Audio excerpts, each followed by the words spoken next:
Yo, what is going on, guys? Welcome back to the channel. Happy Friday. My name is Hart, and I'll be breaking down this 5-game NBA slate here on DraftKings, talking through some of my early look core plays, pivot plays, all that good stuff. I'm going to be breaking down this slate, so make sure to hit that like button, and I'll see you guys in the breakdown. No lineup review today, guys. I took yesterday off. Work got a little bit busy, so wasn't able to stay up to date with the news, so I just decided to take the slate off. If you guys played it, hopefully you guys cashed or maybe had a takedown. So if you did, congrats. But yeah, moving on to this slate for today. We got Milwaukee versus Indiana. A little bit of a blowout risk here. Milwaukee is favored by 8. But when it comes to like GPP plays, the only really standouts to me are going to be Giannis there at 11.5. He looks fantastic. He should be good to go. And then Brook Lopez at 5.8.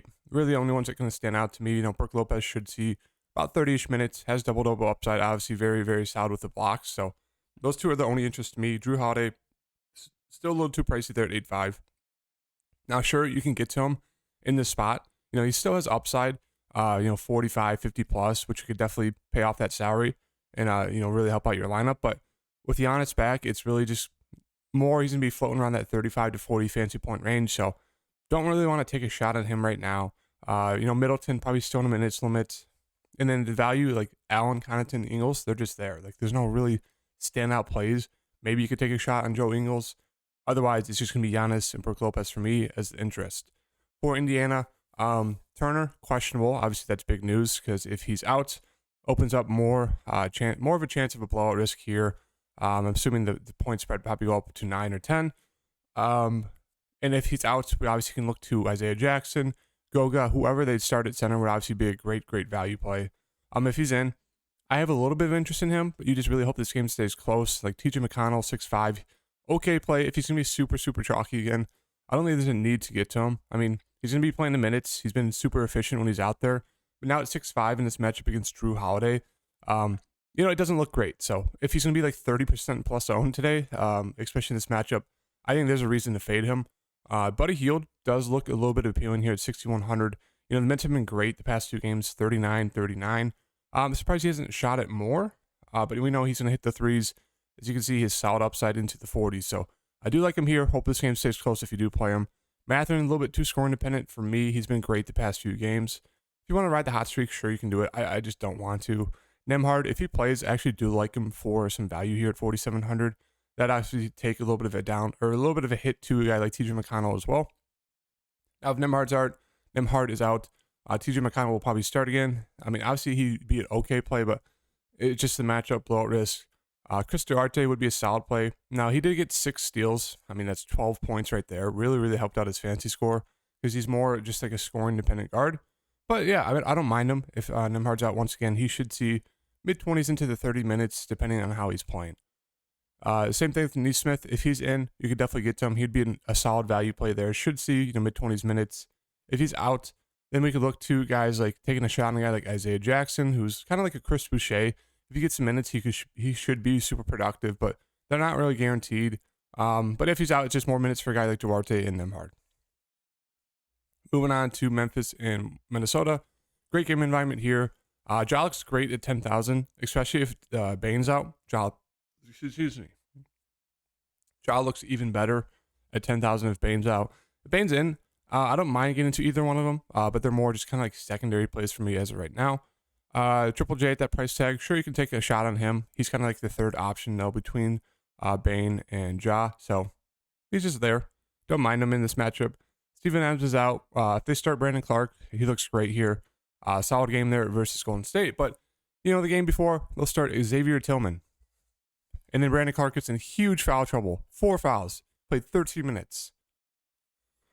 Oh, that pissed me off. But yeah, I mean, if he starts again, he looks fantastic. I'm assuming he will. Minnesota. Actually, I don't know.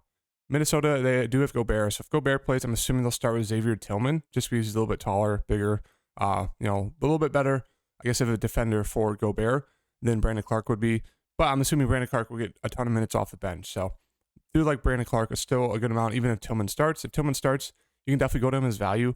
I'd expect anywhere between like 15 to 25, maybe 30 minutes if you're pushing it. I'd assume maybe 15 to 20 if Tillman starts, just to guard Gobert, and then Clark comes in. But yeah, those two are the only real interest for me.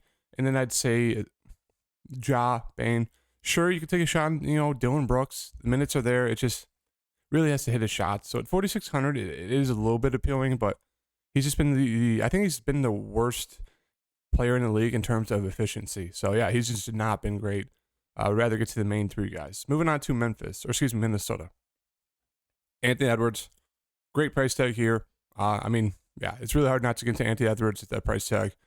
D'Lo more of a secondary play for me. He does have upside, but it's really been the Anthony Edwards show. So right now, just gonna ride that. If Gobert is in 6,400, I mean, that's just way too cheap for Gobert.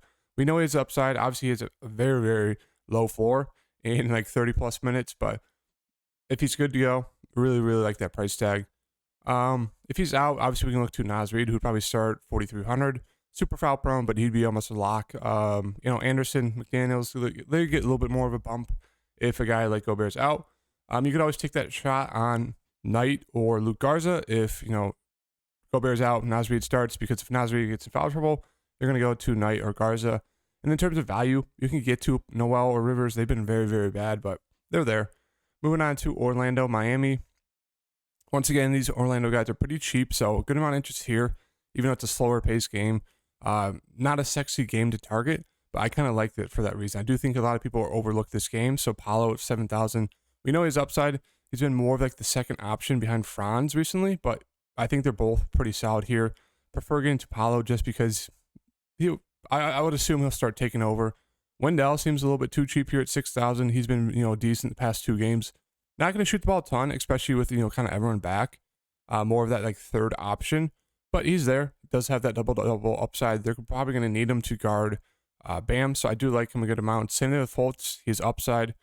Yeah, I think he's solid there at 5,600. And then in terms of like the secondary options, sure, you get to Cole Anthony. He's been super efficient when he's out there, but I don't really trust it, especially the minutes. The minutes are down, so there's no real need to get to any of these secondary pieces. I think Gary Harris actually had a solid game last game, but really right now, I'd say just stick with the starters. They all seem a little bit too cheap here. If there's any standouts to me, I'd say it would be Fultz there and Wendell at their price tags. Moving on to Miami, Bam, 8,400. He looks very, very solid here going against Wendell. But with Jimmy back, I'd prefer getting to Jimmy or Hero, just because they seem a little bit too cheap, especially Jimmy. Really hasn't had that like Jimmy type game since that OKC game where he went for 62 fantasy points, but 7,600 does feel a little bit too cheap here. But with their whole team back, it really becomes like the Tyler Hero show, and he was horrendous last game. So I expect to bounce back here for Tyler Hero, 6,900. They're going to look to get him going. So I do have a good amount of interest in him, good amount of interest in Jimmy Butler, and that's really going to be it. You can get to Victor. I mean, he's going to be playing 20 plus minutes, maybe close to 30. Kyle Lowry's there. So a little bit of interest, but really just prefer getting to the main three. Obviously, if Strus, Martin, Highsmith, any of these guys are out, it would just bump up the minutes for the starters, make them more appealing. Maybe a guy like Vincent gets some more run, but yeah, not a lot of interest as of right now for Miami, besides the main three. Moving on to the last two games, Cleveland, OKC. Once again, Donovan Mitchell, if he's in, he looks great. You could take a shot on one of the bigs, like Allen looks solid at 6,000. If Mitchell's out, once again, Garland looks great. Mobley looks pretty solid. Allen, we would like him a lot here at 6,000. Seems a little bit too cheap there at that price tag, especially in this matchup against OKC. So obviously the Mitchell news is the big news. You could take a shot on LeVert. I guess he was super chalky last night. Didn't really do much, but once again, he should start if Donovan Mitchell's out. He'd be great there at 5'2". I'd say throw him in your lineup. In terms of value, Kevin Love is out with the sore back. If he's back, you could take a dart throw on him. If he's out, this opens up more minutes for a guy like Seti, who sure you can get there, but they'll play Rubio as well, 17 minutes. They'll play Okoro. They'll play, Dean Wade got a ton of run, and he actually was very solid there. So, sure, if Kevin Love's out, you could look to Dean Wade, but I think a lot of people are going to chase that. And especially with, 4 of the 5 starters in, I don't think there's a need to get to the value down there. Moving on to OKC, it's just going to be the two guys at the top and maybe a little bit of Jalen Williams. He was great for me last game. Actually played him in his best game of the season pretty much, so it was fantastic there. But the rest of my lineup and my spin-ups were terrible, so annoying. But SGA, I think it's really just the top 3 for me. If you want to go to a value play, sure, you can get to Isaiah Joe and Kenneth Williams. Kenneth Williams' minutes are the safest out of like the value plays, so I'd really just prefer getting to him if you're going for a value play. But in terms of like the spin ups on this team, Williams is solid there, 5,400. Giddey, we know his upside. He's kind of like a Scotty Barnes, like scoring. He's a little bit better of a scorer than Scotty Barnes, but it's like he can get the rebounds, can get the assists, and the minutes have been solid recently for Giddey. So I do have a good amount of interest in Giddey, even though it's a tough matchup here. Would really help, obviously, if Donovan Mitchell's out, but still blowout risk. But the minutes have been solid for him. 30 plus minutes. He's been shooting it, close to 20 times, like 4 out of the past 6 games. We know he's a double-double upside, whether it's assists, whether it's rebounds and points. So really, really like Giddey today. And that's kind of the first time I really liked him all season. So not sure how that's going to go. He'll probably have his worst game of the season. But yeah, good amount of interest in all 3 of these guys. Should be contrarian plays. And then Toronto and Golden State, another solid game to target. I really like Pascal here in this matchup. Coming off a 60 fantasy point game, he looks very solid. Van Fleet looks very good here. Like both of them a lot. These guys are more secondary plays for me, like Scotty, Trent, OG. Seems kind of a little bit too cheap here. Kind of like the 4th option right now on this team, 5th option. So sure, you can get to him. Precious is a decent value play there. He's been playing very solid minutes recently. And Boucher, you could definitely take a shot on him. 23 minutes, 22, super productive when he's out there. So I don't mind taking a shot on him as some value. And that's really it for Toronto. Moving on to Golden State. Obviously, Steph looks great there. Poole, okay. I still prefer getting to Steph or Clay. Clay seems a little bit too cheap here in this matchup. Green looks decent. He's been great the past 4 games. And then Wiggins, if he's back, I do like him a good amount there, that price tag. But still, once again, I really just prefer getting to Steph or Clay. And if, one of them or both of them are going to have good games, that usually means Draymond is going to have a very solid game. So I don't mind stacking all 3 of them in this matchup versus Toronto and doing a little bit of a game stack. But as of right now, kind of my core plays are going to be, obviously it's a very early look, but right now I do really like Giddey, really like Anthony Edwards, Jarrett Allen, and Brandon Clark. Obviously, we're going to have to wait on some more injury news with Donovan Mitchell, with, Bane, Miles Turner, Rudy Gobert. All that could change the core plays. So make sure to stay updated with me on Twitter. Hit that like button. I'll see you guys in the updated news on my Twitter later today. So thank you guys. I'll have my free Patreon posts out as well. So make sure to check that out, and I'll see you guys in the next video. Peace.